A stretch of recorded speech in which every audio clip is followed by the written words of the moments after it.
कई बार लोग व्रत रहते हैं, बोले अब 9 दिन व्रत रहेंगे एकादशी, और इतने दिन 15 दिन बड़े कंट्रोल में रहे, अब 16वां दिन देखेंगे क्या है। लाओ देव जो मिले, यहाँ घर में मिले घर में, बाजार में मिले बाजार में, मंडी में, जहाँ कहीं समझ में आए वहीं। अखाद्य वस्तु न पीने योग्य वस्तु का पान करते हैं। उन्हें भागवत जी में लिखा है, यस्तु वै विप्रो राजन्यो वैश्यो वा सोमपीतम तत्कलत्रम्बासुराम व्रतस्थोपि वापिवती प्रमादास्तेयम निरयम नीतानाम उरसि पदाक्रम्य से वह्निनाम द्रवमाणम कर्षमाण यशम निसिंचन्ति।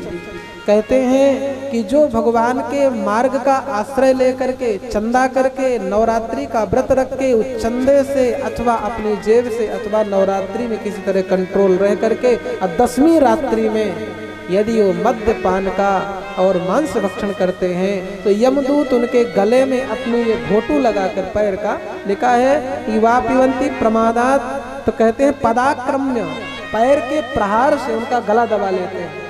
गला जब दबाएं तो मुंह फट जाएगा, तो मुंह फट जाएगा तो गरम गरम लोहा बिल्कुल बिल्कुल लाल, और फिर उसके मुख में डाला जाता है, पिलाया जाता है। आप कहेंगे महाराज जब शरीर रहेगा तो पिएगा कौन। कई बार लोग कहते हैं खाओ पियो मौज करो, वहाँ कौन देखने जा रहा है। हाँ, खा पी लो मौज कर लो, लेकिन वहाँ हम बताएं कौन जाता है। पंच शरीर में आपका शरीर लग रहा होगा ना कि केवल 5 ही फुट का है।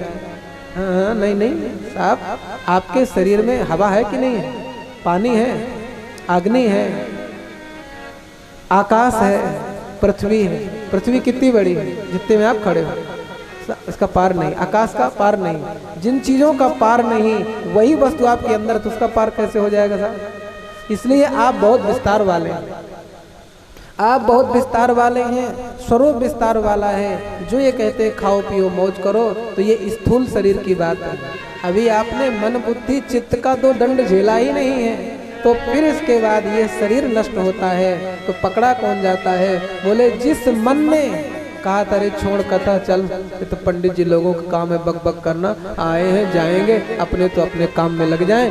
जो जिसने ये निर्णय लिया है वो दंड का अधिकारी उसे होना पड़े। बुद्धि, मन, बुद्धि, चित्त और अहंकार, अहंकार डर के मारे यहीं रह जाता है। बोले लौट के आओ हम यहीं मिलेंगे, तो बैल बन के आए तो वो अहंकार मिल गया, बोले हम यहीं मिलेंगे, पृथ्वी का गुण है।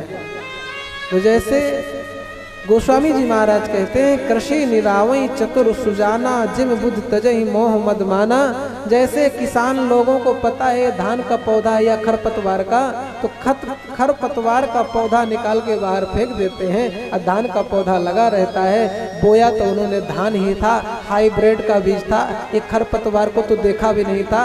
जब सूख गया था खेत, फिर पानी लगाया, फिर खाद डाला, फिर बनाया, फिर बोया, कहाँ से गया। बोले स्वाभाविक गुण है।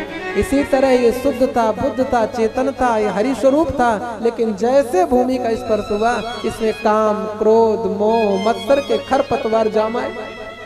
अब इसे कोई सत्संग के माध्यम से समझ लें कि ये खरपतवार हैं, और आत्मा का कथा सुनना, गोविंद से जीवन लगाना, यही वास्तविक पौधा है। तो निर्णय यही हो जाएगा, यही काम बन जाएगा।